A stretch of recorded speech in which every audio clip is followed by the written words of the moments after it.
is joining us from Wake Forest with a special guest. But we start with the Super Bowl rematch. Patrick Mahomes weighing in on facing the Eagles after an opening week loss. It's new on SportsCenter. This is a really good football team. I mean, there's no way around it. They're good at every aspect on defense and obviously on offense as well. And it's going to take our best football. And so you learn from the mistakes that you make. That's part of playing the game. At the end of the day, you're going to have failures in this league. It's about how you respond from those failures. And that's something that's important in anyone's career. But for me, I got to continue to push to be even better so that I don't make those same mistakes whenever I get the opportunity to again. All right, we say hello to our Chiefs reporter, Nate Taylor. So playing the Eagles on Sunday will not redeem the Chiefs' Super Bowl 59 loss, but what's the feeling in the building about facing Philly? Yeah, Christine, the Chiefs do want revenge. Let's be very clear about this. Patrick Mahomes told us earlier today that when he rewatches the Super Bowl, which he's done multiple times since February, that it sucked. So for the Chiefs, they need to understand that instead of going 0-2, they need to come out with more energy, something that they did not show in Sao Paulo against the Chargers, and they need to come out with an actual lead. Obviously, in the Super Bowl, they got down early, and that continued to happen during the game for a blowout. So for guys like Travis Kelce and Chris Jones, they call it embarrassing. For Mahomes, he says, hey, this is going to be an Arrowhead Stadium. This is going to be their home opener in Week 2. Yes, it's a Super Bowl rematch, and no, you are not going to get a ring for this win. But the Chiefs do understand, based on what Patrick Mahomes told us today, that they need more energy, they need more focus, and they need to be very determined to not start the season 0-2 and get a little bit of payback against the Eagles. All right, we'll see what they're able to do. Defending Super Bowl champions are 7-3 in the previous 10 rematches. Nate, thank you.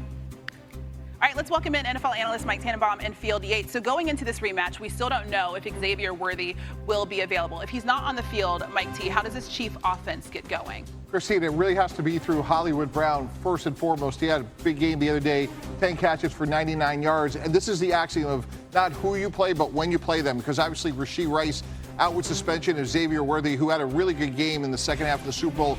If he's out, they just don't have a lot of explosive players. We're looking at Juju Smith-Schuster here. Very good player, not explosive. Travis Kelce, obviously a Hall of Fame player field, but he doesn't have the ability to get chunk plays down the field. So I think, to me, this is a Hollywood Brown game if Kansas City is going to be successful. Yeah, they're going to need him to be, but their offense last Friday night in Sao Paulo was basically Patrick Mahomes as Superman. They get just 2 catches from Travis Kelce. They have a combined 6 penalties from their starting offensive tackles, including 4 on right tackle Juwan Taylor. Running game was ineffective. Their leading rusher was Patrick Mahomes.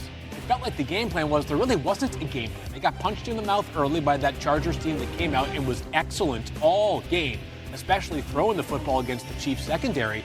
And it felt disjointed from Kansas City on Friday night. They got to find something in a hurry because falling 0-2 is disappointing. Don't forget that in Week 4, they play the Ravens as well. So a difficult slate for Kansas City coming out of the chutes here. Yeah, for sure. On the other side, Nick Sirianni spoke not long ago about facing the Chiefs once again. It's new on SportsCenter. Anytime you watch a game that you have a good memory of, it does bring that, it can always bring them. We're human, it always brings that emotion back. But you're watching it for a purpose too. So I think it's possible to have the emotion, but it's not like I'm jumping up and down like when Smitty catches a touchdown. I'm not running down the sideline like I was in the game. It's a different type of emotion because I think you can have that and get the job done. I'd be just flat out lying if I said there wasn't any emotion when you watch a cool play from tape. And that's not just that game, but that's all the games. All right, let's bring in our Eagles reporter, Tim McManus, who joins us from the team facility. So this may be a Super Bowl rematch, but the Eagles must be very glad that it's just Week 2 because their secondary was not playing at a championship level against the Cowboys. So what is the plan moving forward? Hey, Christine, I would say the plan is fluid right now. So the cornerback spot opposite Quinyon Mitchell was a concern all summer long, and that continued in the opener against Dallas. Adoree Jackson allowed over. Fangio said that Makuba was okay and that he had a couple of busts that really hurt us. So, he's looking for him to bounce back in a big way this week. But look, this is a different group than the one that dominated the Chiefs in the Super Bowl, limiting Patrick Mahomes to just 33 passing yards in the first half, a career low for him. So they're going to have to be better, even if the Chiefs are down a couple of receivers, to make sure that Mahomes isn't Mahomes. Yeah, so certainly a lot of things that they have to clean up on defense. Tim, thank you. Okay, so let's continue the Eagles defense conversation with Mike and Field. So you heard Tim's report, Mike. What on defense is concerning you? Yeah, Tim really talking about the back end. I'm really worried about the front end. You go back to the Super Bowl, Patrick Mahomes wasn't Patrick Mahomes because of that unbelievable Philadelphia Eagle pass rush. They lost Milton Williams, Josh Sweat, and Brandon Graham to retirement. And you look at those ends, Nolan Smith and Jalix Hunt, they were largely in a career. He was not blitzed once during a game. Why? Philadelphia could attack you from a bunch of different angles with just 4 rushers. That wasn't the case last Thursday night. It needs to be the case this Sunday, or else the Chiefs will exact a little bit of revenge. Okay, let's talk about the other side of the ball, because offensively, Field, you saw some things that were concerning. A.J. Brown, I didn't see it. That was the problem, right? Is that, listen, they won the game, and Saquon Barkley was brilliant, and he did Saquon in the game, by the way. A.J. Brown is one of the most explosive players in the NFL. You know why he makes $33 million per year? He's one of the best players on the Eagles roster. I get it. They're loaded. Great running game. Great offensive line. If you don't feed number 11, you are not going to have a chance to defend your title. Philly gets that. Yeah. There have been games like this in the past, but we need to see more A.J. Brown on Sunday. You mentioned how late in the game that was. He wasn't targeted until 1:51 left in the fourth quarter. That is the latest into a game that he went without a target in his entire career. So the Bears and the Lions, they face off on Sunday, marking Ben Johnson's first trip back to Detroit. Dan Campbell spoke about his former OC. It's new on SportsCenter. I thought they played pretty fast. Those receivers were moving. I thought the shifts, the motions, I thought the O-line came off the ball. Swift ran hard. Quarterback played fast. I thought it looked really good, man. Looked pretty good. Which is what I would expect from Ben's unit. So, look, they get good players over there.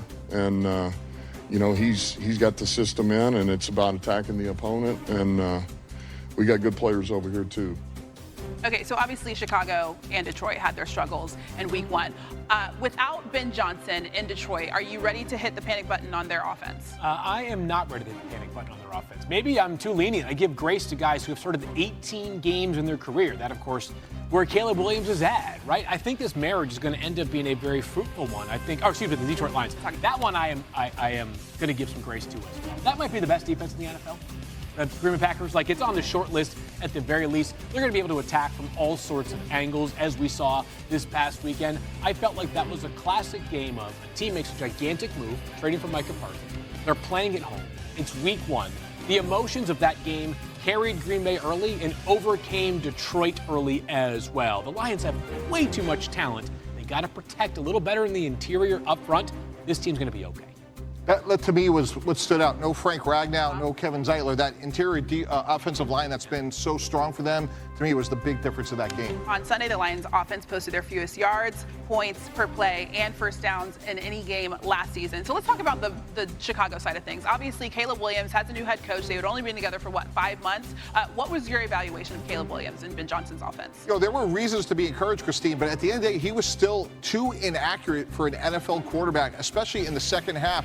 Look, he got off to a great start, but you can't have this in an NFL game, especially when you get behind. Those are small window throws that the A quarterbacks complete. He's still a B. He's a work in progress. His footwork has to get tied much more consistently in terms of his mechanics, and when he does that, he has a chance to be a great player, but way too inconsistent in terms of where he could be. Well, do you want to add anything? I know you went off on them. I am going to give him a bit more grace. I think this trajectory for Caleb Williams has been sped up because of the fact that the player taken right behind him, Jayden Daniels, looks like a top 5 NFL quarterback already. I believe the ingredients remain for Caleb Williams to become an outstanding quarterback in the NFL. The first drive this past Monday night, I think, was reflective of that. It's going to take some time. I think he still needs to find a way. This is a very fine line as a quarterback. Be quick, but don't hurry. You got to process the game fast. These guys are bearing down on you in less than 2.5 seconds in some cases. Yeah. But you can't hurry because your footwork gets all out of whack. Bad footwork leads to bad quarterback. I would also imagine there was so much going on in his head. He learned so much this offseason, so there was a lot for him to process. All right, guys, we're going to have some tea a little bit later. I'm so thirsty. The game film from week 1. It's new on SportsCenter. It was maddening, the things that we were doing or weren't doing, so to speak. I don't envy anybody that's covering or any fan or anybody that is Dolphins because you're still living in a place that was embarrassing, as I said. Today, it's the starting process with the players of doing something about it. for more, we welcome in our NFL reporter, Jeff Darlington. Jeff, what is the temperature in the Dolphins locker room coming off of Tua's obviously bad game and Tyreek's very visible frustration? Well, I can certainly say that it's not upbeat in the sense that everybody is thrilled with the way Week 1 went, not at all. But I do think that there has been sort of a projection that they recognize that this was 1 week and they have an opportunity to right that ship.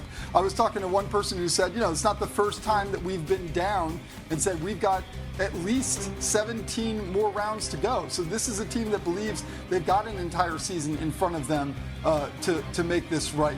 By all means, though, they also understand some of the desperation that comes with that type of performance. So Mike McDaniel is a very positive human, and I know people probably get tired of hearing him behind the podium days after the loss trying to sugarcoat things, but this is generally how he is. And I've seen many Dolphins coaches getting beaten down by some of the negativity that can surround these types of moments. The question is, how does McDaniel handle this moment? We will obviously get a much better light of that when they do play the Patriots this weekend. Yeah, you just mentioned it. On Sunday, they have a date with the Patriots and Coach Mike Vrabel, whose Titans teams gave Miami trouble in 21 and 2023. Jeff, thank you.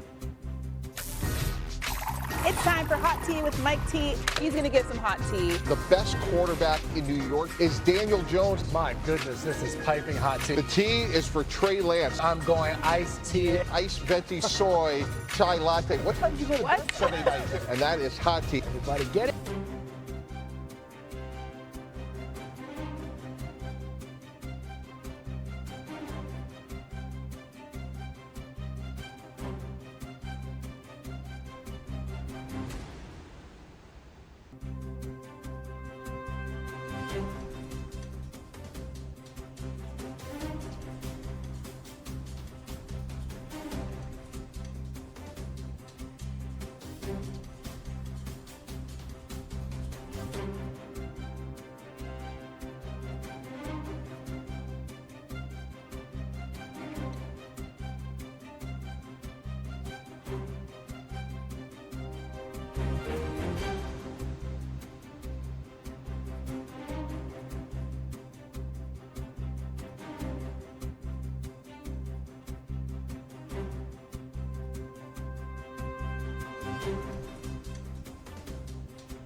you.